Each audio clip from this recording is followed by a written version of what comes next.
దాసి అయినటువంటి హగరు అని పిలిచి, ఎక్కడి నుండి వచ్చితివి, ఎక్కడికి వెళ్తున్నావు? హల్లెలూయా. కట్టెలకు ఏరుకునే వారు వచ్చారు, హగరుతో మాట్లాడలేరు. పువ్వేరుకోవడానికి వచ్చి ఉంటారు, హగరుతో మాట్లాడలేరు. వేటాడడానికి వచ్చి ఉంటారు మనుషులు, హగరును చూడలేరు, హగరుతో మాట్లాడలేరు. కానీ ఆమె ఒంటరైనటువంటి జీవితాన్ని నా దేవుడు చూశాడు. సామెతల గ్రంథము 15వ అధ్యాయం 3వ వచనం చదువుకున్నాం. యెహోవా కన్నులు ప్రతి స్థలమందు ఉండును, మంచివారిని చెడ్డవారిని అవి చూచుచుండును. చూశాయి నా దేవుని కన్నులు ఎవరిని? అరణ్యంలో ఉన్నటువంటి, వెరీ గుడ్, అరణ్యంలో ఉన్నటువంటి ఏడుస్తున్న హగరును నా దేవుని కన్నులు చూశాయి. అందరూ చూసి వెళ్ళిపోయారు, కానీ నా దేవుడు చూసి తన దూతను పంపించాడు. హల్లెలూయా. అక్కడ కూర్చుంది ప్రేమైన వాళ్ళ హగరమా, అక్కడ కూర్చుంది ఎవరు లేరని.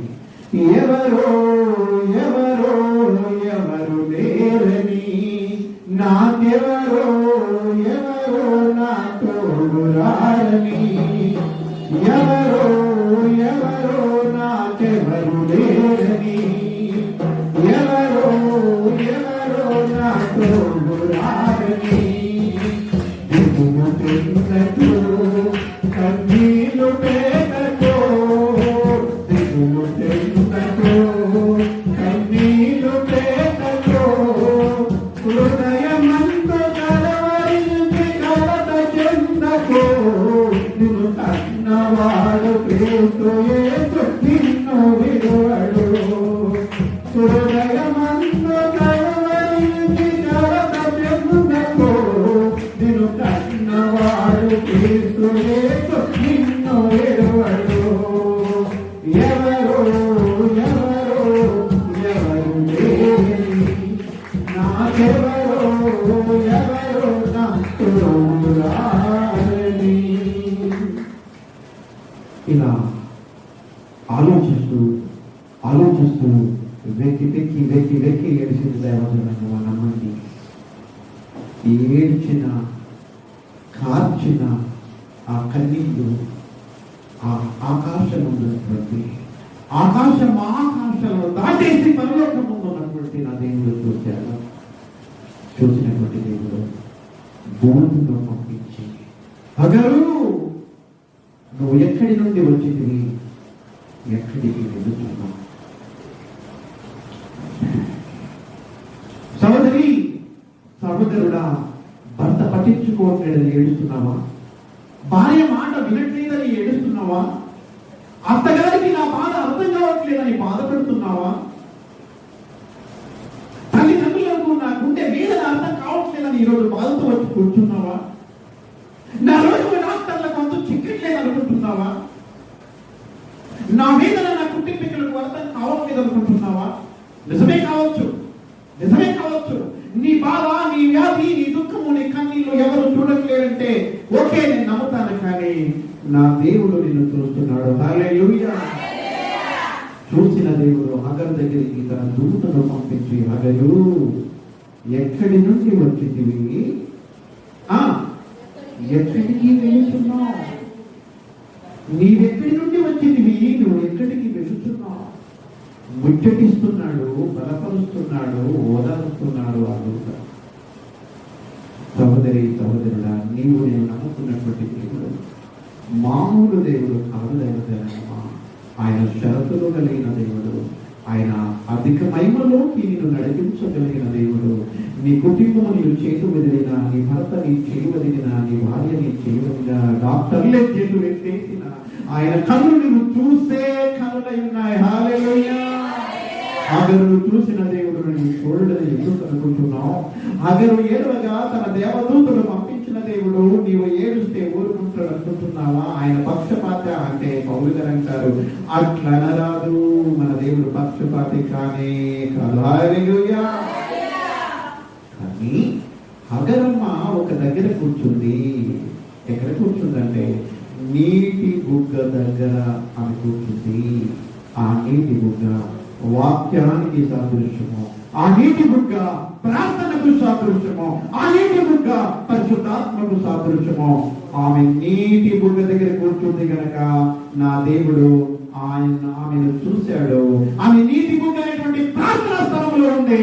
నీటి బుగ్గ అనేటువంటి వాక్యము వింటుంది. నీటి బుగ్గ అనేటువంటి ప్రార్థన చేస్తుంది గనుక ఆ స్థలానికి నా దేవుడు దేవదూతను పంపించగలిగాడు. హల్లెలూయా. ట్రైన్ ఎక్కాలి అంటే రైల్వే స్టేషన్ లో ఉండాలి. ఫ్లైట్ ఎక్కాలి అంటే ఎయిర్పోర్ట్ లో ఉండాలి. బస్ ఎక్కాలి అంటే బస్ స్టాండ్ లో ఉండాలి. దేవుడు చూసి తన దూతను పంపించాలంటే ప్రార్థనా స్థలంలో ఉండాలి. హల్లెలూయా. నేనైతే ట్రైన్ టికెట్ కొనను, రైల్వే స్టేషన్ కు వెళ్ళను. ఇక్కడ రైలు ఆగాలి అంటే నేను చచ్చినా ఆగదు, నువ్వు ఎక్కవు.